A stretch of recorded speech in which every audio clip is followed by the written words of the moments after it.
ஓம் சைராம். நல்லது நினைப்போம், நல்லது நடக்கும். ஸ்ரீ சாய்நாத தவண மஞ்சரி 108 நாள் பாராயணத்தில் இன்றைக்கி நம்ம 17வது நாளில் இருக்கோம்.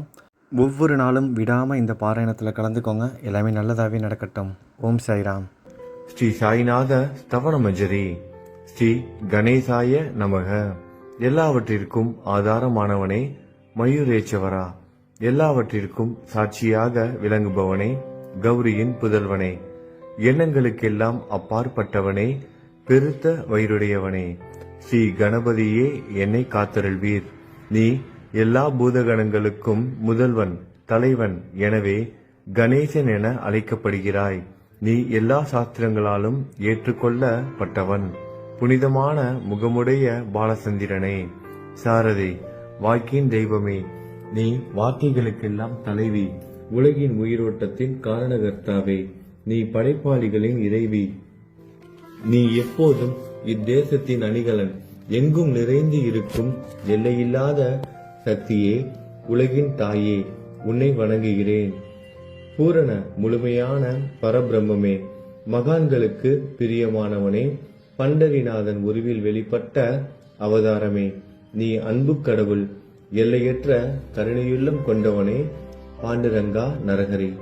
பொம்மலாட்டக்காரன் தன் கையிலுள்ள கயிற்றால் பொம்மைகளை ஆட்டுவிப்பது போல் பிரபஞ்சம் எங்கும் நிறைந்து நின்று உலகை ஆட்டுவிக்கும் ஒரு பொம்மலாட்டக்காரன். உன் மெய்ப்பொருளை உய்த்துணர அறிவியல் ஏடுகளும் புனித நூல்களும் இன்னமும் முயன்று கொண்டுதான் இருக்கின்றன. மெத்த படித்தவர்களுக்கு நீ வெளிப்பட்டதே இல்லை. சக்கரபாணியே, அத்தகைய அறிவற்றவர்கள் வெறும் வார்த்தை ஜாலங்களிலேதான் சிக்குண்டவர்கள். மகான்கள் மட்டுமே உன்னை உணர்வார்கள். மற்றவர்கள் குழப்பமடைந்து உள்ளார்கள். உனக்கு பக்தியோடு கூடிய சாஷ்டாங்க நமஸ்காரத்தை செய்கிறேன். 5 முகங்கள் கொண்ட சங்கரனே, மனித மண்டை ஓடுகளாலான மாலை அணிந்தவனே, நீலகண்டனே, திகம்பர ஓங்கார வடிவானவனே, பசுபதியே, எல்லா நேரங்களிலும் எவருடைய உதடுகள் உன் பெயரை உச்சரிக்கிறதோ அவர்களது உலகியல் துன்பங்கள் உடனடியாக நீங்கிவிடும். ஜடாமுடியை தரித்த சிவனே, உன் நாமத்தின் சக்தி அத்தகையது. உன் பாதங்களை வணங்கி நான் சாயு புகழை கூறும் இந்த துதியை எழுதுகிறேன். இந்த அருட்பணி முழுமையடைய எனக்கு அருள்வாயாக. நீலகண்டா, ஆலகால விஷமுண்ட சிவனே. இப்போது அத்ரி மகரிஷியின் புதல்வரான தத்தாத்திரேயரையும் குலதெய்வமான இந்திரனையும் துக்காராமையும் எல்லா ஞானிகளையும் பக்தர்களையும் பணிகிறேன். சாயிநாதா, உனக்கு வெற்றி கிட்டட்டும். பாவிகளை கடை தேற்றும் கருணை உள்ளவரே, உங்கள் பாதங்களில் என் தலையை வைத்து இருத்தி வேண்டுகிறேன். உன் பாதுகாப்பை எனக்கு அருள்வாய். நீ முழுமையான பரபிரம்மம், ஆனந்தத்தின் இருப்பிடம். நீயே விஷ்ணு, மனிதர்களுள் தலை சிறந்தவர். மன்மதனை எரித்த உமையொரு பாகனும் நீயே. நீ மனித வடிவில் தோன்றிய இறைவன், அறிவு என்னும் ஆகாயத்து சூரியன். நீ கருணை கடல், நீ பிறவி பிணிக்கு ஒரு அருமருந்து.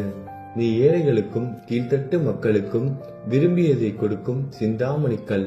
நீ உன் பக்தர்களை பரிசுத்தப்படுத்தும் தெய்வம். உலக வாழ்க்கை என்னும் சம்சார கடலில் மூழ்குபவர்களை காப்பாற்றும் ஓடம். நீ அஞ்சுபவர்களின் புகலிடம்.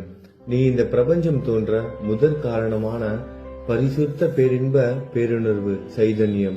நீ கருணையே உருவானவன். உனது பலவிதமான வெளிப்பாடுகளில் இந்த உலகமும் ஒன்று. நீ பிறப்பற்றவன், சாவும் உன்னை தொட முடிவது இல்லை. என் நீண்ட ஆழமான சிந்தனைக்கு பின் வெளிப்பட்ட கருத்தே இது. பிறப்பு இறப்பு என்பவை அஞ்ஞானத்தால் தோன்றும் வெளிப்பாடே. மகாராஜா, நீங்கள் இறப்பும் பிறப்பும் மற்ற சுதந்திர பறவை. தண்ணீர் நீரூற்றாக தோன்றினால் அதன் ஆதாரம் அங்கு இருப்பதாக அர்த்தமா? ஏற்கனவே அங்கு அது நிரம்பி இருந்தது. பூமியின் உள்ளே இருந்தது, ஊற்றாக வெளியே வந்தது, அவ்வளவுதான். மணற்படுகையில் நீர் ஊற்றாக வெளிப்பட்டதும் அது நீரோடை என்ற பெயர் பெற்றது. அதன் சரியான பெயர் ஊற்று. தண்ணீர் இல்லாவிட்டால் அது வெறும் மணற்படுகையே. அந்த மணற்படுகையில் தண்ணீர் ஊற்றாக வந்தாலும் அல்லது வற்றி போனாலும் தண்ணீருக்கு அதனால் ஒன்றும் ஆவது இல்லை. ஏனென்றால் தண்ணீர் அந்த மணற்படுகைக்கு எந்தவிதமான முக்கியத்துவமும் கொடுப்பது இல்லை. ஆனால் அறியாமையால் மணற்படுகையோ நீர் நிரம்பி இருந்தால் அது பெருமைப்பட்டு கொள்கிறது. ஆகையால் நீர் வற்றியவுடனே அது மிகவும் மனவருத்தம் அடைகிறது. இந்த மனித உடலும் ஒரு விதத்தில் அந்த மணற்படுகை போன்றதே. புனித பேரின்ப நிலையை அந்த நீரூற்றின் தூய தண்ணீருக்கு ஒப்பிடலாம். இம்மாதிரி எண்ணற்ற மணற்படுகைகளை மனித உடல்கள் இருந்த போதிலும் அவற்றில் உள்ள நீர் பேருணர்வு எனப்படும் சைதன்யம் மட்டும் மாறுபடுவதே இல்லை. கருணை உள்ளவரே, நான் உங்களை ஆதியும் அந்தமும் இல்லாதவன், பிறப்பற்றவர் என கூறுவேன். அறியாமை என்னும் மலையை உடைக்க உதவும் இந்திரனின் கையில் இருக்கும் வஜ்ர ஆயுதம். இதுவரை இந்த பூமியில் எத்தனையோ எண்ணற்ற உயிரினங்கள் தோன்றி உள்ளன, இப்போதும் தோன்றிக் கொண்டுதான் இருக்கின்றன. வருங்காலத்தில் மேலும் எண்ணற்ற உருவங்கள் தோன்றதான் போகின்றன. அந்த ஒவ்வொரு தோற்றத்திற்கும் ஒரு தனி உருவமும் பெயரும் கிடைக்கும். இந்த உயிர்கள் ஒவ்வொன்றும் பெயராலும் தோற்றத்தாலும் மட்டுமே இவ்வுலகில் அடையாளம் காட்டப்படுகிறது. ஆகையால் அந்த சுத்த பேருணர்வு நிலையை நீ நான் என்று பிரித்து காட்டுவது சரியல்ல. ஏனென்றால் எது இரண்டாக தோன்ற முடியாதோ அதுவே உண்மையில் பரிசுத்த பேரின்ப பேருணர்வு சைதன்யம் எனப்படும். அது ஒன்றே அனைவரின் உள்ளும் ஆத்மா என்ற பெயரில் உள்ளது. மேலும் உண்மையை சொல்வதானால் அந்த ஒரே ஒரு சுத்த பேரின்ப பேருணர்வு நிலைதான் உலகம் முழுவதும் வியாபித்து இருக்கிறது. அப்படி இருக்கையில் நீ நான் என்ற வேற்றுமைகள் எவ்வாறு இருக்க முடியும்? நீருண்ட மேகத்தில் உள்ள நீரின் தன்மை உலகெங்கிலும் ஒன்றே. ஆனால் அது பூமியை அடைந்ததும் வெவ்வேறு தோற்றங்களை நதி, ஏரி, ஊற்று ஏற்கின்றன. கோதாவரி மணற்படுகையில் விழும் நீர் கோதாவரி நதி என்றழைக்கப்படும். அதே சமயம் கிணறு ஒன்றில் விழும் நீருக்கு அந்த சிறப்பு தகுதி கிடைப்பது இல்லை. கோதாவரி நதி மிகவும் புனிதமானது. நீங்கள் அதில் உள்ள நீரை போன்றவர். நாங்கள் குளம், குட்டை, சகதியில் உள்ள நீர் போன்றவர்கள். நம் இருவருக்கும் இடையே உள்ள வித்தியாசம் இதுதான். உங்கள் வாழ்வின் குறிக்கோளை அடைவதற்கு நாங்கள் உங்களிடம் வர வேண்டும். கூப்பிய கரங்களுடன் சரணடைய வேண்டும். ஏனென்றால் நீங்கள் ஒருவரை புனிதத்தின் உறைவிடம். புனிதமடைந்த கோதாவரி நதி மணற்பரப்பில் மழைநீர் பாயத் தொடங்கும் பொழுது அந்த நீர் புனித தன்மையை அடையும். அதை வெறும் தண்ணீராக மட்டும் கருதினால் அந்த தண்ணீர் தான் எல்லா இடங்களிலும் இருக்கிறது. கோதாவரி நதி தீரம் முழுவதும் புனிதமாக கருதப்பட்டது. பூமியின் அந்த மணற்பகுதி அதன் புனித தன்மையை நிர்ணயம் செய்கிறது. தான் பழகும் மக்களின் தன்மைக்கேற்ப மக்கள் குணம் மாறுபடுகிறது. புனித ஆத்மாக்களின் செருகையால் அவர்களுடன் சேருபவர்களின் ஆத்மா ஒளிவிட தொடங்குகிறது. இல்லாவிட்டால் அது மாசுபட்டே இருக்கும். நீருண்ட மேகத்தினின்று கீழே விழுந்த நீரின் புனித தன்மையை எந்த பூமியின் பகுதி மாற்றவில்லையோ அந்த பகுதியை சாஸ்திரம் அறிந்தவர்கள் கோதாவரி என்று கூறுகிறார்கள். மற்ற பகுதியில் விழுந்த நீர் அந்த பகுதியில் உள்ள மண்ணின் குணத்தை ஏற்றுக்கொண்டது, புனித தன்மையை இழந்தது. மேகத்தில் இருந்த பொழுது பரிசுத்தமாக இருந்த நீர் அசுத்தமாகவும் கசப்பாகவும் உப்பாகவும் மாறிவிட்டது. 6 வித உட்பகைகளை அகற்றி காமம், கோபம், பேராசை, வெறுப்பு, அகங்காரம், பொறாமை புனித உடலெடுத்து வந்த குருதேவா தங்களை புனித மகான் என்று அழைப்பதே சாலப் பொருந்தும். ஆகவே நீங்களே புனித கோதாவரி. நீங்கள் புடம் போடப்பட்டதாலேயேதான் நான் உங்களை புனித கோதாவரியாக உருவகம் செய்கிறேன். இயங்கும் அத்தனை படைப்புகளிலும் நீங்கள் சிறப்புற முதன்மை பெறுகிறீர்கள். பிரம்மா உயிர்களை படைக்க ஆரம்பித்ததிலிருந்தே உலகம் தோன்றியது முதல் கோதாவரி நதி இருக்கிறது. நீர் நிறைந்து பாயும் அந்த நதியில் இன்று வரை தண்ணீர் வற்றியதே இல்லை. ராவணனின் எதிரியான ராமர் கோதாவரி நதியின் கரைக்கு வந்தபோது ஓடிக்கொண்டிருந்த தண்ணீர் இன்று வரை அதே இடத்தில் எப்படி இருக்க முடியும் என்று சற்றே யோசித்து பாருங்கள். கோதாவரி நதியின் மணற்படுக்கை மட்டும் அதேதான். தண்ணீர் கடலை சென்றடைந்து விட்டது.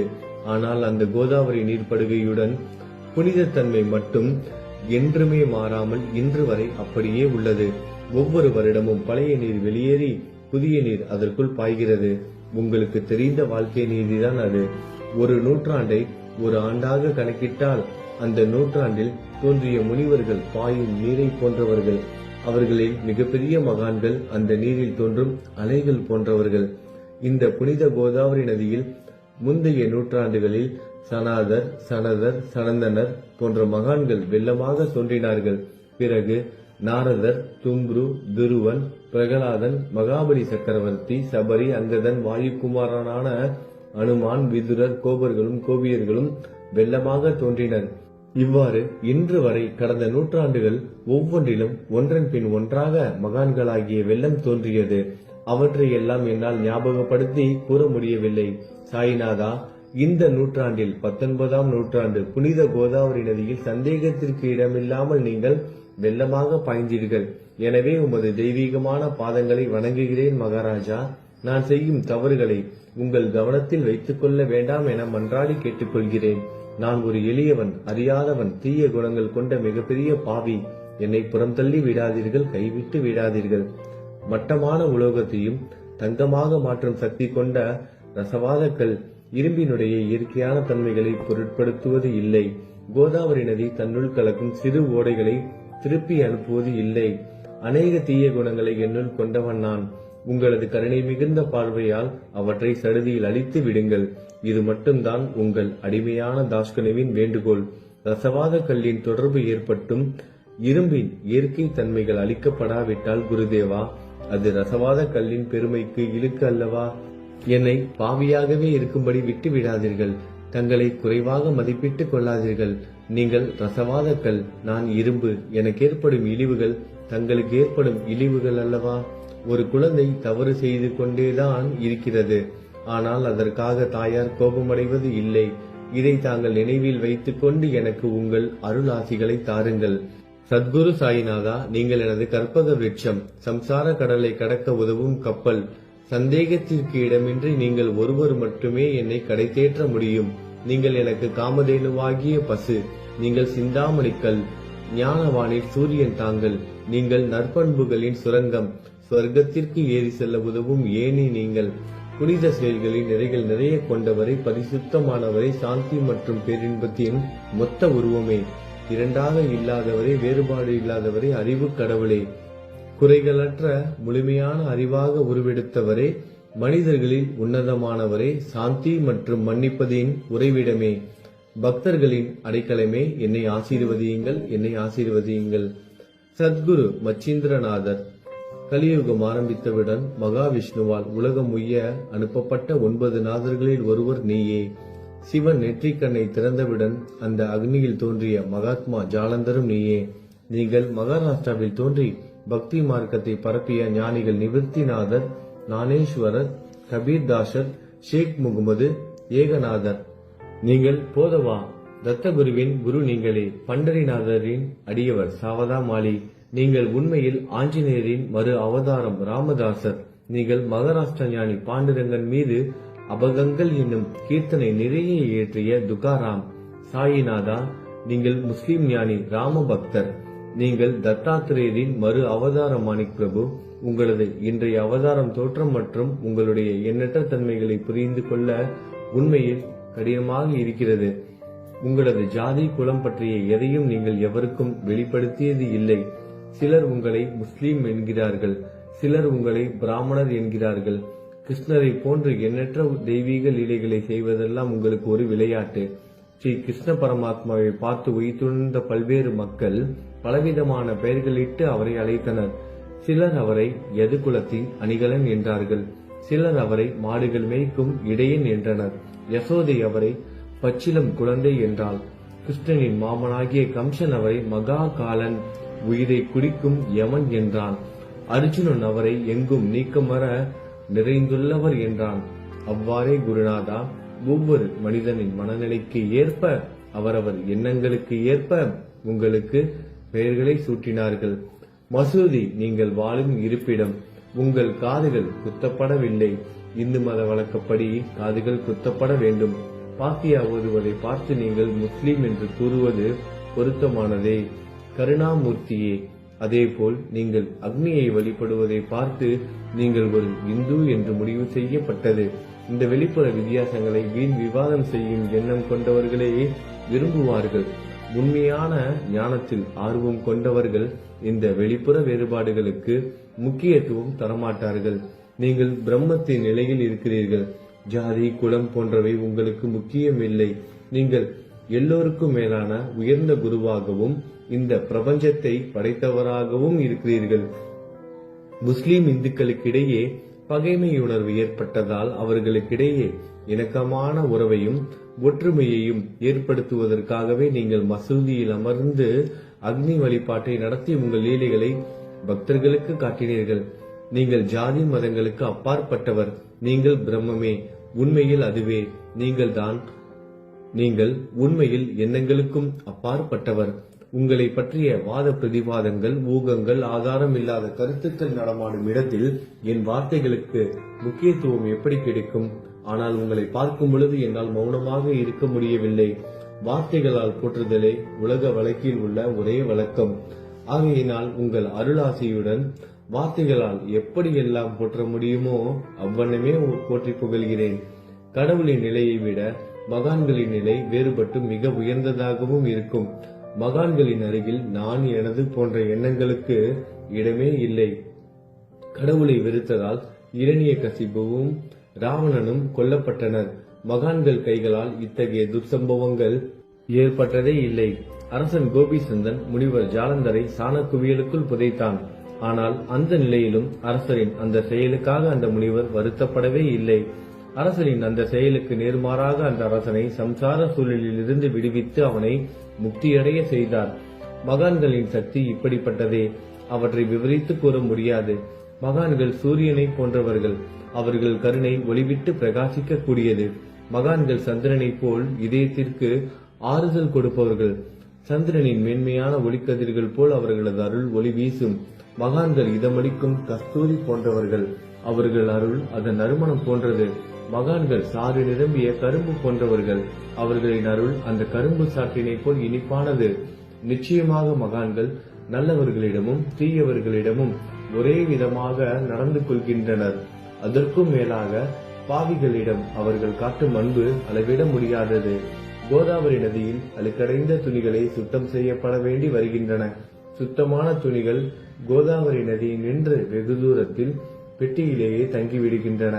பெட்டியில் வைக்கப்பட்டிருந்த அந்த துணியும் ஒரே ஒரு முறை கோதாவரி மணற்படுகைக்கு நன்றாக துவைப்பதற்காக வந்ததுதான். இந்த ஊமையில் பெட்டிதான் வைகுண்டம், நீங்களே கோதாவரி. கோதாவரி நதிக்கரையே நம்பிக்கை. எல்லா உயிரினங்களும் துணிகள். 6 விதமான மன விகாரங்களே அவற்றை பற்றியுள்ள அழுக்கு. அவை காமம், கோபம், கஞ்சுத்தனம், மதம், பொறாமை, மோகம் என்பவையே. தங்கள் பாதார விந்தங்களை வணங்குவதை கோதாவரியில் செய்யப்படும் புனித குளியல் எல்லா பாவங்களையும் மன அழுக்குகள் போக்கி சமத்தரை எங்களை சுத்தப்படுத்தும். சம்சார வாழ்க்கையில் உழலும் மக்களாகிய நாங்கள் மேலும் மேலும் பாவம் செய்கிறவர்களாக இருக்கிறோம். எனவே மகான்களின் தரிசனம் பெறுவதற்கு நாங்கள் தகுதியுடையவர்கள் ஆகிறோம். கோதாவரி நதியில் தண்ணீர் நிரம்பி உள்ளது. படித்துறையில் துவைப்பதற்காக துணிகள் வருகின்றன.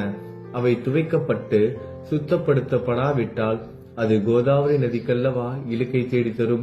நீங்கள் அடர்ந்த இலைகளுடன் கூடிய நிழலையும் குளிர்ச்சியையும் தரும் மரம். உண்மையில் நாங்கள் வழிபோக்கர்கள். எங்களை 3 வித துக்கங்கள், இயற்கை இடர்பாடுகளால் வரும் துன்பங்கள், நமது உடலுக்கு வரும் நோய் நொடிகள், அஞ்ஞானத்தால் நிரம்பிவிடும் பாவ மூட்டை எனப்படுவையில் சுட்டரிக்கின்றன. கருணாமூர்த்தியே, அந்த சுட்டரிக்கும் 3 வித தாபங்களின் வெப்பத்திலிருந்து எங்களை காப்பாற்றும்.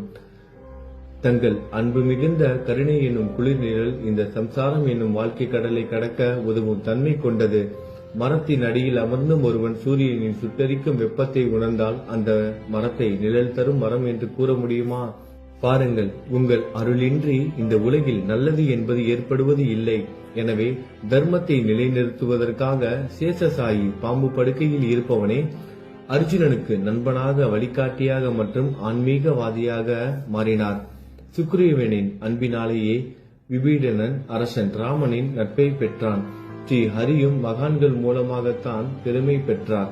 பிரம்மம் உருவமற்றது. எனவே வேதங்களால் அதை வர்ணிக்க முடியவில்லை. பூமியில் அதை மனித உருவில் தோன்ற வைத்து மகான்கள் அதன் உருவமற்ற தன்மையை மாற்றினர். தாமாஜி என்ற பக்தருக்காக பாண்டுரங்கனை ஒரு தாழ்த்தப்பட்ட குலத்தில் பிறக்க வைத்தார். சோகமேளா என்ற பக்தருக்காக உலகின் தெய்வமாகிய இறைவனை இறந்த எருமைகளின் உயிரற்ற உடல்களை எடுக்க வைத்தார். மகான்களின் பெருமையை உணர்ந்த இறைவன் தண்ணீர் சுமந்து உழைத்தார். உண்மையில் மகான்கள் எல்லாவற்றையும் தாங்கும் சக்தியும் சச்சிதானந்த பிரபுவும் ஆகிய இறைவனின் எஜமானர்களே. இதற்கு மேலும் சொல்வதற்கு ஏதும் இல்லை. நீங்களே என் தாயும் தந்தையும். ஷீரடி கிராமத்தில் வசிக்கும் சத்குரு சாயிநாதா பாபா, உங்கள் லீலைகளை எவர் ஒருவராலும் உண்மையிலேயே முழுமையாக புரிந்து கொள்ள முடியாது என்கிற போது சாதாரண மனிதனாகிய நான் எவ்வாறு அவற்றை விளக்க முடியும் என்று கூறுங்கள். எல்லா உயிரினங்களையும் காப்பாற்ற நீங்கள் ஷீரடிக்கு வந்திருக்கிறீர்கள். மண் அகல் விளக்குகளில் வெறும் தண்ணீரை ஊற்றி அவற்றை எரிய வைத்தீர்கள். மிக குறுகிய மரப்பலகையை கொஞ்சம் ஊஞ்சல் படுக்கையாக்கி உங்கள் யோக சக்தியை உங்கள் பக்தர்களுக்கு காட்டினீர்கள். அநேக பெண்களின் மலட்டுத்தன்மையை முழுவதுமாக நீக்கினீர்கள். உதியின் மூலம் அநேக பேரின் வியாதிகளை குணமடைய செய்தீர்கள். இவ்வுலக சம்பந்தமான துன்பங்களை நீக்குவது உங்களுக்கு ஒரு பொருட்டே அல்ல. யானை ஒன்று எறும்பை சுமையாக கருதுமா? குருராயா, இப்பொழுது இந்த எளியவன் பால் கருணை காட்டுங்கள். உங்கள் பாதங்களில் சரணடைந்து விட்டேன். என்னை திருப்பி அனுப்பி புறம் தள்ளி விடாதீர்கள். மகாராஜ், நீங்கள் அரசர்களுக்கெல்லாம் அரசன். நீங்கள் குபேரனை விட செல்வம் அடைந்தவர். நிச்சயமாக தன்னிகரற்ற வைத்தியர். உங்களை விட மேலானவர் எவரும் இல்லை. மற்ற கடவுள்களை வணங்குவதற்கு தனித்தனியாக பூஜை பொருட்களும் வழிபாட்டு முறைகளும் உள்ளன. ஆனால் உங்களை வணங்குவதற்கு தகுதியான பொருட்களே இந்த உலகில் இல்லை. சூரியனின் ராஜ்யத்தில் தீபாவளி பண்டிகையை கொண்டாடுவது என்றால் எவ்விதமான பொருட்களை கொண்டு அதை கொண்டாடுவோம்? சமுத்திரத்தின் தாகத்தை தணிக்க பூமியில் போதுமான தண்ணீர் கிடைக்காது. நெருப்பை சூடாக்குவதற்கு எங்கிருந்து அக்னியை கொண்டு வருவது? ஸ்ரீ சமர்த்த குருராயா, பூஜை செய்ய உதவும் பொருட்கள் யாவற்றிலும் இருப்பது உன் ஆத்மாவே. ஆரம்பம் முதலே அவை உன் ஒரு பகுதியே. மேலே கூறப்பட்டவை எல்லாம் தத்துவார்த்த ரீதியில் கூறப்பட்டவையே. எனக்கு ஏற்பட்ட அடிப்படையில் கூறப்பட்டவை அல்ல. அனுபவங்கள் இன்றி கூறப்படும் வார்த்தை ஜாலங்கள் வீணே. சம்பிரதாய சடங்குகளின்படி உங்களுக்கு பூஜை செய்ய வேண்டும் என்றால் அதனை செய்வதற்கு தேவையான பூஜை சாமான்கள் என்னிடத்தில் இல்லை என் குருநாதா. கருணையுடையவரை, அடிக்கடி என் கற்பனை திறனின் அடிப்படையில் உங்களுக்கு நான் வழிபாடு செய்கிறேன். அந்த வழிபாட்டை இந்த அடிமையிடமிருந்து ஏற்றுக்கொள்ளுங்கள். இப்போது என் அன்பு கண்ணீரால் உங்கள் கால்களை கழுவுகிறேன். உண்மையான பக்தி என்னும் சந்தனத்தை அரைத்து சாந்தாக்கி உமக்கு இடுகிறேன். அழகிய வார்த்தைகளால் எழுதப்பட்ட இந்த துதி என்னும் கம்னியை உமக்கு அணிவிக்கிறேன். இந்த புகழ் மாலையை உங்கள் கழுத்தை சுற்றி அணிவிக்கிறேன். என் கெட்ட குணங்களை தூபமாக்கி உமக்கு முன் எரிய விடுகிறேன். தீய குணங்களின் கூட்டு பொருளே ஆனாலும் அது எரியும் போது அதிலிருந்து தீய வாசனை எழுவது இல்லை. சத்குருவுக்கு முன்பு இல்லாமல் வேறு எங்காவது இந்த தூபம் எரிய விடப்பட்டால் அங்கெல்லாம் அந்த தூபத்தின் நிலை கீழே கொடுத்த மாதிரி ஆகும். அதாவது சாம்பிராணியை நெருப்பில் போட்டவுடன் அது பொசுங்கி அதில் உள்ள நல்ல மனம் என்ற நற்குணம் அதை விட்டு மறைந்து போகிறது. சத்குருவே, உமக்கு முன் அதை எரிய விட்டால் இதற்கு மாறாக நிகழ்கிறது. தீய தன்மைகள், அழுக்குகள் அக்னியில் எரிந்து விடுகின்றன. உலகம் பார்த்து சந்தோஷப்படும் வகையில் அதன் நற்குணம் அதிலேயே தங்கிவிடும். மனதில் உள்ள தீய குணங்கள் யாவும் எரிந்த பிறகு மனம் மாசற்றதாகிறது. கங்கையில் உள்ள மாசுக்கள் நீங்கியவுடன் கங்கை புனிதமடைகிறது. மாயை, மோகம் என்ற தீபத்தை உமக்கு ஏற்றி காட்டுகிறேன். அதன் மூலம் என் மனம் வைராக்கியத்தை அடைய அருள் செய்வீராக. குருராயா, பரிசுத்தமான நம்பிக்கை என்ற சிம்மாசனத்தை நீங்கள் என்னுள் அமர்வதற்கு ஆசனமாக உமக்கு தருகிறேன். அதை பெற்றுக்கொண்டு எனது பக்தி என்ற நைவேத்தியத்தை ஏற்றுக்கொள்ளுங்கள். பக்தி என்ற நைவேத்தியத்தை ஏற்றுக்கொண்டு அதன் சாரத்தை எனக்கு கொடுப்பீராக. ஏனெனில் நான் உமது பால்குடி மாறாத பச்சிலம் குழந்தை. உங்கள் அருட்பாலில் எனக்கு உரிமை உண்டு. எனது மனதையே உமக்கு தட்சணையாக கொடுக்கிறேன். ஆகையால் நான் செய்யும் காரியங்கள் யாவற்றிலும் நான் செய்பவன் என்று உரிமை கொண்டாட முடியாது. ஏனென்றால் நினைக்கும் மனதை தான் உமக்கு அர்ப்பணித்து விட்டேனே. இப்பொழுது பணிவுடன் கூடிய பிரார்த்தனையோடு உங்களை சாஷ்டாங்கமாக நமஸ்காரம் செய்கிறேன். தெய்வீக சாயிநாதா, தயவு செய்து நீங்கள் அதை ஏற்றுக்கொள்ளுங்கள். 8 பிரார்த்தனைகள். சாயிநாதா, சாந்தமான மனமுடையவரே, அறிவின் சிகரமே, அன்புள்ளம் கொண்டவரே, கருணை கடலே, உண்மையின் உறைவிடமே, மாயை என்னும் இருளை அகற்றுபவரே, ஜாதி மதங்களுக்கு அப்பாற்பட்ட துறவியே, எங்களின் புரிந்து கொள்ளும் திறமைக்கும் அப்பாற்பட்டவரே, அன்பின் இருப்பிடமே, ஷீரடி நாதா, என்னை காப்பாற்றும். ஞான சூரியனே, ஞானத்தை அளிப்பவரே, எல்லாவித நல்ல செயல்களையும் செய்பவரே, பக்தர்களின் மனங்களில் ஒளிரும் பரமஹம்சரே, தங்களை சரணடைந்தவர்களை காப்பவரே, படைக்கும் தொழில் புரியும் பிரம்மாவே நீங்கள், காக்கும் கடவுள் விஷ்ணுவே நீங்கள், 3 உலகங்களையும், பூவுலகம், சொர்க்கம், நரகம், கடைசியில் லயமடைய செய்யும் ருத்திரனும் சிவனும் நீங்களே. நீங்கள் இல்லாத இடமே இந்த பூமியில் ஏது? எல்லாம் அறிந்த இறைவன் நீங்கள். எங்கள் அனைவரின் இதயங்களிலும் வசிப்பவரும் நீங்களே. எனது எல்லா குற்றங்களையும் மன்னிக்க வேண்டும் என வேண்டி கேட்டுக்கொள்கிறேன். அலை அலைகளாக வரும் சந்தேகங்களையும் மனமயக்கங்களையும் போக்குவீராகுக. நீங்கள் பசு, நான் புதிதாக பிறந்த இளம் கன்று. நீங்கள் சந்திரன், நான் சந்திர காந்தக்கல். தங்கள் பாதங்கள் கங்கை நதி, புண்ணியத்தை தருவதால் பணிவுடன் இந்த அடிமை உங்களுக்கு தலை வணங்குகிறேன். உங்கள் கைகளை என் தலைமீது வைத்து ஆசி கூறுங்கள். கவலைகளும் துன்பங்களும் பறந்தோடட்டும். நான் உங்கள் அடிமை. இந்த 8 துதிகளையும் கூறி நான் உங்களை சாஷ்டாங்கமாக நமஸ்கரிக்கிறேன். எனது பாவங்கள், துயரங்கள், ஏழ்மை யாவும் உடனடியாக விலகட்டும். நீங்கள் பசு, நான் கன்று குட்டி. நீங்கள் தாய், நான் உங்கள் குழந்தை. என் மீது கடுமை காட்டாதீர்கள். நீங்கள் மேற்கு தொடர்ச்சி மலைப்பகுதி மலையகிரியில் உள்ள சந்தனம், நான் முள் அடர்ந்த புதர். நீங்கள் புனிதமான கோதாவரி நீர், நானோ பெரும் பாவி. குருநாதா, உங்கள் தரிசனம் கிடைத்த பிறகும் என்னிடம் உள்ள கெட்ட குணங்கள் என்ற அழுக்கு என் மனதிலேயே தங்கி இருக்குமானால் உங்களை சந்தனம் என்று யார் கூறுவார்கள்? கஸ்தூரியின் அருகாமையில் உள்ள மண்ணும் உயர்வாக போற்றப்படுகிறது. மலரின் தொடர்பினால் தானே அதன் நாரும் தலையில் உயர்ந்த இடத்தை பிடிக்கிறது. மலரால் மனம் பெற்ற நாற்போல் மகான்களும் அப்படிப்பட்டவர்களே. அவர்களுடன் தொடர்புடைய எந்த பொருளும் மிகவும் உயர்வாக மதிக்கப்படுகிறது. சிவபெருமான் விபூதி, லங்கோடு, நந்தி ஆகியவற்றை ஏற்றுக்கொண்டதால் 8 திக்குகளிலும் அந்த பொருட்கள் புகழப்பெறுகின்றன. இடையர்களை மகிழ்விப்பதற்காக யமுனை நதிக்கரையில் உள்ள பிருந்தாவனத்தில் உலகிற்கெல்லாம் இறைவன் தஹிகாலா உரியடி விளையாட்டு என்ற விளையாட்டை விளையாடினான். அதுவும் அறிவுடையோர் மத்தியில் ஏற்றுக்கொள்ளப்பட்டது. ஆகவே நான் பாவியான போதிலும் உங்கள் சேவையில் ஈடுபட்டு உள்ளேன். குருநாதரே, என் நிலைமையை பற்றி மனதில் எண்ணி பாரும். குருநாதா, லௌகீக உலகிலோ அல்லது ஆன்மீக வழியிலோ எந்த விஷயங்கள் எல்லாம் எனக்கு சந்தோஷத்தை கொடுக்கும் என என் மனம் சந்தேகம் இல்லாமல் நம்புகிறதோ அவற்றை எல்லாம் நீங்கள் எனக்கு அளித்தள்ள வேண்டும். உமது கருணையால் இந்த மாதிரி செய்துவிடும். எனது மனதை அடக்கி விடுங்கள். சமுத்திரங்கள் எல்லாம் தித்திப்பாக மாறினால் பிறகு அவை உப்பு கரிக்குமே என்ற பயம் தோன்றாதே. சமுத்திரத்தை தித்திப்பாக்கும் சக்தி உங்களுக்கு உண்டு. ஆகையால் தான் எனது இந்த வேண்டுகோள். தயவு செய்து இந்த வேண்டுகோளை நிறைவேற்றும். என்னிடம் என்னென்ன குறைகள் உண்டோ அவை அனைத்தும் உங்களுடையதே. ஆத்ம ஞானம் பெற்றவர்களில் முதலிடத்தில் உள்ள உங்களிடம் குறை என்பதை பொருந்தாதே. இப்போது இதற்கு மேலும் நான் ஏன் அதிகம் பேச வேண்டும்? நீங்கள் தான் எனது ஒரே அடைக்கலம். தாயின் இடுப்பில் உள்ள குழந்தை இயல்பாகவே பயமற்று இருக்கும். மகாராஜ், இந்த துதியை எவரவர்கள் அன்புடன் படிக்கிறார்களோ அவர்கள் ஒவ்வொருவரின் ஆசைகளை தயவு செய்து நிறைவேற்றும். இந்த துதியை படிப்பவர்களின் 3 வித தாபங்களையும், இயற்கை இடர்பாடுகளில் வரும் துன்பங்கள், நமது உடலுக்கு வரும் நோய் நொடிகள், அஞ்ஞானத்தால் நிரம்பிவிடும் பாவம் மூட்டை 1 ஆண்டிற்குள் விலகிவிடும் என்பதை இந்த துதிக்கு உங்களது ஆசையாக என்றென்றும் நிரந்தரமாக இருக்கட்டும். குளித்து முடித்துவிட்டு மனதில் முழுமையான நம்பிக்கையுடன் தொடர்ந்து இந்த துதியை பாராயணம் செய்ய வேண்டும். அப்படி முடியாவிட்டால் வாரம் வாரம் வியாழன் தோறும் சத்குருவை வணங்கி அவர் உருவை தியானம் செய்து கொண்டு இந்த துதியை பாராயணம் செய்யுங்கள். இதுவும் கூட முடியாவிட்டால் மாதம் மாதம் வரும் 2 ஏகாதசி தினங்களில் இந்த துதியை பாராயணம் செய்யுங்கள். இது ஏற்படுத்தும் விளைவுகளை பார்த்து அதிசயப்படுவீர்கள்.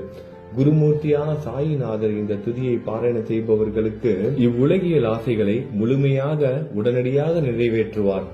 இந்த துதியை திரும்ப திரும்ப பாராயணம் செய்வதால் முட்டாள்கள் கூர்மையான புத்தியை அடைவார்கள். யாராவது வாழ்நாளாவது குறைவானதாக இருப்பின் இந்த துதியை அவர்கள் படிப்பதால் 100 ஆண்டு காலம் வாழ்வார்கள். இந்த துதியை தொடர்ந்து பாராயணம் செய்து வந்தால் செல்வம் குறைவாக இருந்தால், ஏழையாக இருந்தால் செல்வத்தின் அதிபதி குபேரன் அவர்கள் வீட்டிற்கு வந்து தங்கி அவர்களுக்கு ஏவல் புரிவான். இது சத்தியம், இது சத்தியம், இது சத்தியம் என 3 முறை கூறுகிறேன். குழந்தை செல்வம் இல்லாதவர்கள் இந்த துதியை தொடர்ந்து படித்து வந்தால் குழந்தை செல்வம் பெறுவர். இந்த துதியை படிப்பவர்களின் வியாதிகள் எல்லா பக்கங்களிலும் பறந்தோடிவிடும். வியாதியை நின்று குணம் கிடைக்கும். இந்த துதியை திரும்ப திரும்ப படிப்பதால் பயம் மற்றும் கவலை மறைந்து போகும். மதிப்பும் மரியாதையும் கிடைக்கும். அழிவற்ற பிரம்மத்தை உணர்வார்கள். பிரம்ம ஞானம் கிட்டும். அறிவுடையோரே, இந்த துதியின் மீது உங்கள் இதயங்களில் முழுமையான நம்பிக்கை வையுங்கள். சந்தேகங்கள், நம்பிக்கையின்மை, தவறான எண்ணங்கள் ஆகியவற்றிற்கு கொஞ்சம் கூட மனதில் இடம் கொடுக்காதீர்கள். சீரடிக்கு புனித பயணம் மேற்கொள்ளுங்கள். பாபாவின் தாமரை பாதங்களை மனதில் நிறுத்துங்கள். அவர் அனாதைகளின் உறவினர், பக்தர்களின் விருப்பங்களை நிறைவேற்றும் கற்பகத்தரு. பாபாவால் உணர்வூட்டப்பட்டு இந்த துதியை நான் இயற்றினேன். இல்லாவிட்டால் எவ்விதமான முக்கியத்துவமும் இல்லாத என்னால் இந்த துதியை எவ்வாறு எழுத முடியும்? சக ஆண்டு 1840, ஆங்கில ஆண்டு 1918 புரட்டாசி மாதம் வளர்பிறையில் விநாயகர் சதுர்த்தி அன்று திங்கட்கிழமை 2வது யாமத்தில் சூரிய உதயத்திற்கு முன் இந்த பாமாலை நிறைவு செய்யப்பட்டது. புனிதம் வாய்ந்த நர்மதா நதிக்கரையில் இந்தூருக்கு அருகில் உள்ள ஊரான மகேஸ்வர சேத்திரத்தில் ஸ்ரீ அகல்யாதேவியின் சந்நிதியில் ஸ்ரீ சாய்நாதரை போற்றி பாடும் இந்த சவண மஞ்சரி நிறைவடைந்தது. மகேஸ்வரம் என்ற புனித ஸ்தலத்தில் இந்த துதி நிறைவடைந்தது. ஸ்ரீ சாய்நாதர் என் மனதிற்குள் புகுந்து இந்த துதியின் ஒவ்வொரு வார்த்தையையும் என்னை கூற வைத்தார். எனது சீடன் தாமோதரன் இதை நான் கூற கூற எழுதினான். தாஸ்கனுவாகிய நான் எல்லா ஞானிகள் மற்றும் துறவிகளின் வேலையால் எங்கும் மங்களம் பொங்கட்டும். ஸ்ரீ சாய்நாதரை போற்றி பணிவுடன் எழுதப்பட்ட இந்த ஸ்ரீ சாய்நாத தவணமஞ்சரி என்ற துதி பாராயணம் செய்பவர்கள் சம்சார கடலை கடக்க உதவட்டும். இது ஸ்ரீ பாண்டுரங்கனுக்கு தாஷ்கனுவின் நம்பிக்கை மற்றும் பணிவோடும் கூடிய பிரார்த்தனை. ஓம் சாய்ராம். நல்லதே நடக்கட்டும். ஓம் சாய்ராம். மங்களம் சுபமங்கலம்.